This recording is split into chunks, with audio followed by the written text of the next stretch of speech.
जय हिंद दोस्तों। आपका स्वागत है आपके अपने यूट्यूब चैनल AMGK स्टडी में। और आपको पता होगा कि हम SSC GD के प्रैक्टिस सेट कर रहे हैं। ठीक है, 20 प्रैक्टिस सेट हमारे हो चुके हैं। ये हमारे 21वें नंबर का प्रैक्टिस सेट है। ठीक है, अगर वो प्रैक्टिस सेट आपने ना देखे हों तो इसी वीडियो के डिस्क्रिप्शन में सारे के सारे प्रैक्टिस सेट मिल जाएंगे।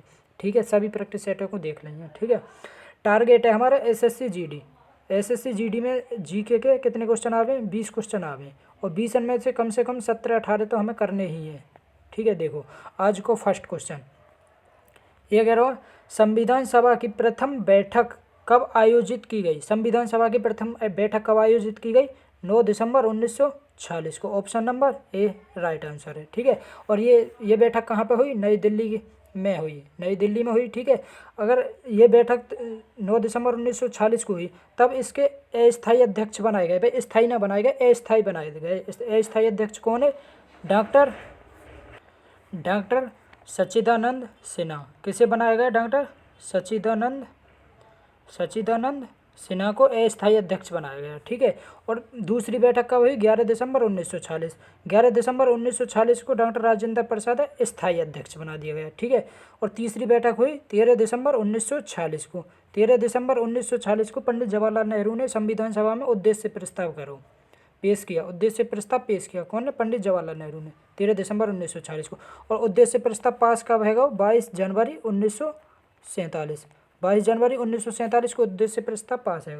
ठीक है, नेक्स्ट क्वेश्चन ये कह रहा हूँ, संविधान सभा ने राष्ट्रगान को कब अपनाया? भाई हमारी संविधान सभा ने राष्ट्रगान को कब अपनाया? 22 जनवरी 1947। भाई 22 जनवरी 1947 को उद्देश्य प्रस्ताव पास हो, जो 13 दिसंबर 1946 को पेश किया गया। किसने करो? पंडित जवाहरलाल नेहरू ने। और 22 जनवरी 1947 को पास है। ठीक है, 13 दिसंबर 1946 को संविधान सभा की तीसरी बैठक हुई।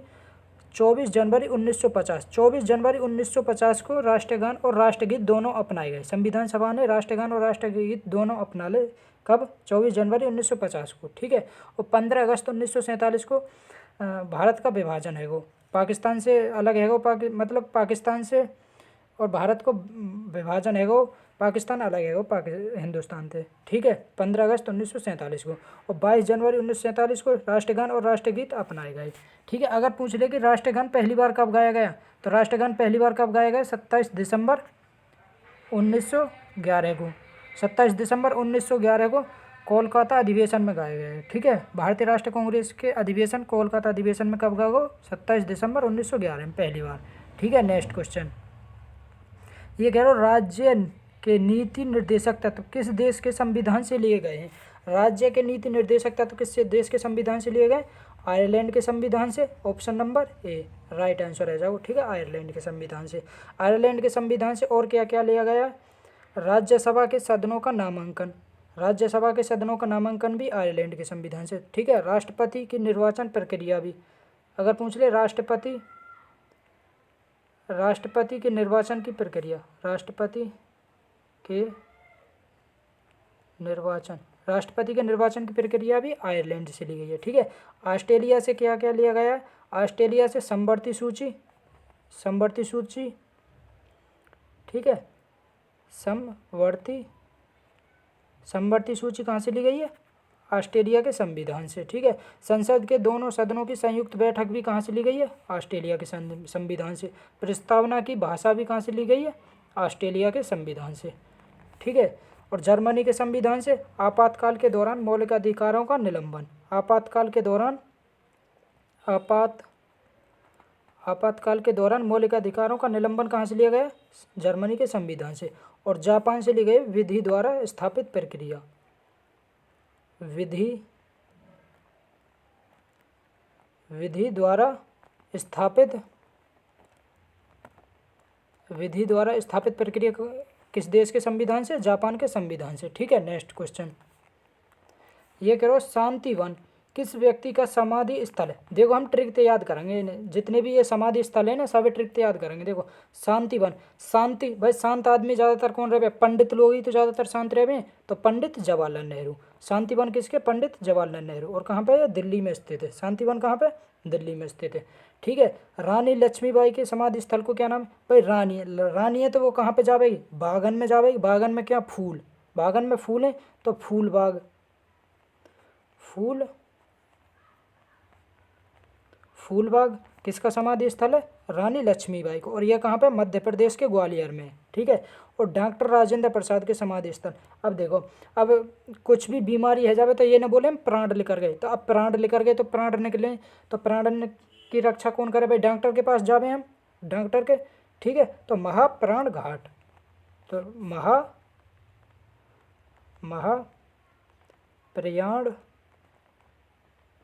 महाप्रयाण घाट, और ये कहाँ पे? पटना पे। तो महाप्रयाण घाट किसके? डॉक्टर राजेंद्र प्रसाद। प्रयाण मतलब प्राण, प्राण तो याद रखेंगे, प्रयाण मतलब प्राण, प्राण निकले तो किसके पास जावे? डॉक्टर के पास। तो डॉक्टर राजेंद्र प्रसाद को महाप्रयाण घाट। और फूलबाग भाई, रानी जो रानी है वो कहाँ पे जावे? फूल बागन में, बागन में क्या? फूल। तो फूलबाग कहाँ की है? किसका समाधि स्थल है? रानी लक्ष्मी। और पंडित जवाहरलाल नेहरू का समाधि स्थल भाई, पंडित लोग शांत रहे तो शांतिवन। ठीक है। और लाल बहादुर शास्त्री के समाधि स्थल को क्या नाम है भाई? लाल बहादुर। बहादुर आदमी की विजय हो तो विजय घाट, विजय घाट। ठीक है। अगर पूछे विजय घाट किसको तो लाल बहादुर शास्त्री। ठीक है। विजय घाट, विजय किसकी है? बहादुर लोगन की, तो विजय घाट लाल बहादुर शास्त्री का। ठीक है। अगर पूछ ले राजघाट किसको? राजघाट भाई, राज कौन करे? राज कौन करे? महात्मा लोग ही तो राज करें। अब हमारे यूपी में ही देख लियो, महात्मा ही तो महात्मा लोग राज करें, तो महात्मा गांधी को राजघाट। ठीक है। सगरे याद आ गए होंगे ट्रिक। थे देखो, पंडित जवाहरलाल नेहरू शांत कौन रहे? पंडित लोग, तो पंडित जवाहरलाल नेहरू शांतिवन। रानी लक्ष्मीबाई फूल बागन तो याद रखें, रानी लक्ष्मीबाई। महाप्रयाण घाट प्राण तो याद रखें, डॉक्टर राजेंद्र प्रसाद। लाल बहादुर शास्त्री विजय घाट, और राजघाट महात्मा गांधी। ठीक है। नेक्स्ट क्वेश्चन ये कह रहा हूँ, निम्नलिखित में से किस राज्य ने खेलो इंडिया यूथ गेम्स के चौथे संस्करण के लिए मेजबानी की? भाई चौथे संस्करण की मेजबानी, चौथा संस्करण कब हो? 2021 में। ठीक है। 2021 में चौथा संस्करण में हो। ठीक है। 2022 में 5वां संस्करण है नो, लेकिन कोरोना की वजह से ना हो, तो 2023 में हो 5वां संस्करण। 2023 में 5वां संस्करण। ठीक है। अगर पूछे चौथा संस्करण, तो चौथा संस्करण कहाँ पे हो? हरियाणा में। अगर पूछे 5वां संस्करण कहाँ पे हो? मध्य प्रदेश में। ठीक है। अगर पूछ ले खेलो इंडिया यूथ गेम्स का 5वां संस्करण मध्य प्रदेश में, चौथा संस्करण पूछो या में तो हरियाणा में। Option number B right answer है जाओ। ठीक है। और 2018 में इसको पहला संस्करण हो। अगर पूछ ले पहला संस्करण 2018 में। ठीक है। अगर पूछ ले दूसरा संस्करण कब हो? दूसरी बार कब है? 2019 में। ठीक है। अगर तीसरी बार पूछे तो 2020 में, 2020 में तीसरी बार, और 2021 में चौथी बार, और 2023 में 5वीं बार। कहाँ पे हुई? मध्य प्रदेश में। 2018 में कहाँ पे हुई? दिल्ली में। 2019 में पूछे दूसरी बार कहाँ पे हुई? पुणे महाराष्ट्र में। 2020 में तीसरी बार कहाँ पे हुए? कहाँ पे हुए? गुवाहाटी असम में। और चौथी बार हरियाणा में। हरियाणा के कहाँ पे? पंचकूल में हुए। ठीक है। हरियाणा के पंचकूल में। नेक्स्ट क्वेश्चन ये कह रहा हूँ, भारत से पहले किस देश ने नीति निर्माण उद्देश्यों के लिए 5 वर्षीय योजना शुरू की थी? भारत से पहले नीति निर्माण उद्देश्य के लिए 5 वर्षीय योजना किस देश ने शुरू करी? जर्मनी, ग्रेट ब्रिटेन, सोवियत संघ, या संयुक्त राज्य अमेरिका। तो ऑप्शन नंबर सी सोवियत संघ ने। किसने? सोवियत संघ ने। अगर पूछ ले सोवियत संघ से हमारे संविधान में क्या लिया गया है, तो मौलिक कर्तव्य कहाँ से लिए गए? सोवियत संघ से। मौलिक कर्तव्य। ठीक है। मौलिक कर्तव्य कहाँ से लिए गए? सोवियत संघ से। अगर पूछे जर्मनी से, तो जर्मनी से क्या लिया गया? आपातकाल के दौरान मौलिक अधिकारों का निलंबन, जर्मनी से। ठीक है। और सोवियत संघ से मौलिक कर्तव्य। नेक्स्ट क्वेश्चन ये कह रहा हूँ, मोहनजोदड़ो के विशाल स्नानागार की खुदाई निम्नलिखित में से किस क्षेत्र में की गई? किस क्षेत्र में की गई? ठीक है। किस क्षेत्र में की गई? दुर्ग में, घर का आंगन, निचला शहर, या रिहायशी कॉम्प्लेक्स। तो कहाँ पे? ऑप्शन नंबर ए कहाँ पे? दुर्ग में। अगर पूछ ले मोहनजोदड़ो का वास्तविक नाम क्या है, मतलब मोहनजोदड़ो हम एक नाम से और जाने हैं क्या? मृतकों का टीका। मृतकों का टीका। मृतकों का टीका। अगर पूछ ले मोहनजोदड़ो की खोज कब हुई? 1922 में। भाई मोहनजोदड़ो की खोज 1922 में हुई, और किसने करी? R.D. बनर्जी ने। किसने? R.D. बनर्जी। मोहनजोदड़ो की खोज कौन करी? R.D. बनर्जी ने 1922 में। ठीक है, अगर पूछ ले स्नानागार की खोज कब हुई? 1920 में। 1920 में हुई। अगर पूछ ले आकार, पूछ ले कि स्नानागार जो वो खोजा गया हो उसको आकार कैसे हो, तो आयताकार आकार हो, आयताकार। ठीक है, नेक्स्ट क्वेश्चन ये कह रहा हूँ, इब्न बतूता की यात्रा पुस्तक जिसे रहला कहा जाता है मूल रूप से किस भाषा में लिखी गई थी? भाई इब्न बतूता यात्री हो, ये कहाँ को यात्री हो? मोरक्को को यात्री हो, मोरक्को, मोरक्को को इब्न बतूता। ठीक है, यानी एक पुस्तक लिखी और वो किस भाषा में लिखी? अरबी भाषा में, अरबी भाषा में। ठीक है, ऑप्शन नंबर बी, मोरक्को की पुस्तक मोरक्को को निवासी कौन हो? Ibn Battuta. और इब्न बतूता की पुस्तक को क्या नाम हो? रहला। और किस भाषा में लिखी? वो अरबी भाषा में। अगर पूछ ले कि ये कब आयो भाई, कब से कब तक रहो? 1333 से लगभग 14 साल रहो, 1333 से 1347 तक रहो भारत में। और ये किसके समय में आयो? मोहम्मद बिन तुगलक के दरबार में, मोहम्मद बिन तुगलक के दरबार में आयो। कौन? मोरक्को को निवासी इब्न बतूता। ठीक है, नेक्स्ट क्वेश्चन ये कह रहा हूँ, भारतीय संविधान का निम्नलिखित में से कौन सा अनुच्छेद कुछ मामलों में कार्य, शिक्षा और सार्वजनिक के अधिकारों से संबंधित है? कौन सा अनुच्छेद? Option number A 44, option number B 43, option number C अनुच्छेद 41, ऑप्शन नंबर डी अनुच्छेद 42। भाई 44 तो हमारे किससे संबंधित है? समान नागरिक संहिता से, समान नागरिक संहिता, समान नागरिक, समान नागरिक संहिता से कौन सा अनुच्छेद संबंधित है? अनुच्छेद 44। अनुच्छेद 43 किससे संबंधित है? कुटीर उद्योगों को बढ़ावा देना, कुटीर उद्योगों को बढ़ावा देना ऑप्शन नंबर बी से संबंधित है, मतलब अनुच्छेद 43 से संबंधित है। और अनुच्छेद 41 से संबंधित है कार्य, शिक्षा और सार्वजनिक अधिकारों से संबंधित कौन सा अनुच्छेद है? ऑप्शन नंबर बी अनुच्छेद 41। अगर पूछ ले अनुच्छेद 42 किससे संबंधित है? काम की नियोजित और मानवीय स्थितियों को सुरक्षित करने और मातृत्व राहत के लिए प्रावधान, अनुच्छेद 42 में। ठीक है, नेक्स्ट क्वेश्चन ये कह रहा हूँ, बहुचर्चित अंग्रेजी उपन्यास एलिस जे एडवेंचर्स इन वंडरलैंड निम्नलिखित में से किस लेखक ने लिखा था? किस लेखक ने लिखा? मैरी शैली, लुइस कैरोल ने या हरमन मेलविन ने या इनमें से कोई नहीं? तो option number B right answer है जाओ, लुइस कैरोल ने। किसने? लुइस कैरोल ने। ठीक है, नेक्स्ट क्वेश्चन ये कह रहा हूँ, निम्नलिखित में से किस भारतीय ओलंपियन ने प्लेइंग टू विन शीर्षक की आत्मकथा लिखी? प्लेइंग टू विन किसने लिखी? भाई ऑप्शन नंबर ए अभिनव बिंद्रा। अभिनव बिंद्रा ने तो कौन सी लिखी है? ए शॉट एट हिस्ट्री। अगर पूछ ले अभिनव बिंद्रा की आत्मकथा कौन सी है? ए शॉर्ट एट हिस्ट्री,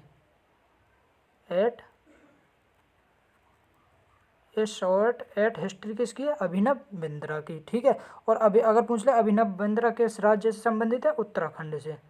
किससे? उत्तराखंड से अभिनव बिंद्रा। ठीक है, अगर साइना नेहवाल किस राज्य की है? हरियाणा की। साइना नेहवाल हरियाणा की। और इन्होंने प्लेइंग टू विन आत्मकथा लिखी। प्लेइंग टू विन किसकी है? साइना नेहवाल की। और ये किस राज्य की है? हरियाणा की। ठीक है, और लवलीना बोरगोहन किस राज्य की? असम की, असम की। और ये मुक्केबाज हैं। ठीक है, नेक्स्ट क्वेश्चन ये कह रहा हूँ, भारतीय संसद में 2002 के 86वें संविधान संशोधन अधिनियम को मंजूरी दी थी, जो के आयु वर्ग के बच्चों के लिए प्रारंभिक शिक्षा के मौलिक अधिकार सुनिश्चित करता है। 86वां संविधान संशोधन कब हो? 2002 में। और इसमें बच्चों के लिए प्रारंभिक शिक्षा के लिए उम्र कितनी रखी गई? 6 से 14 वर्ष। ऑप्शन नंबर डी 6 से 14 वर्ष। ठीक है, नेक्स्ट क्वेश्चन ये कह रहा हूँ, भोजन के किस भाग से शौच बनकर निकलता है? भोजन के किस भाग से शौच बनकर निकलता है? प्रयुक्त भोजन से, भोजन में विटामिन है, भोजन में विटामिन से, या भोजन में पोषक तत्व से, या भोजन में ग्लूकोज से। तो शौच बनकर किस भाग से निकले? भोजन के किस भाग से निकले?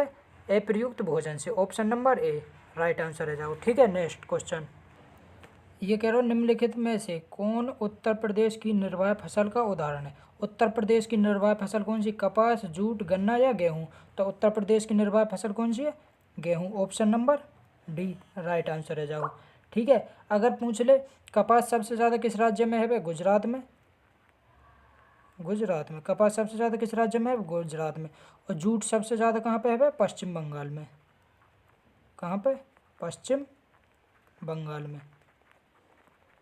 पश्चिम बंगाल में। ठीक है, अगर पूछ ले गन्ना सबसे ज़्यादा यूपी में, और गेहूं भी सबसे ज़्यादा कहाँ पे हो गए, यूपी में।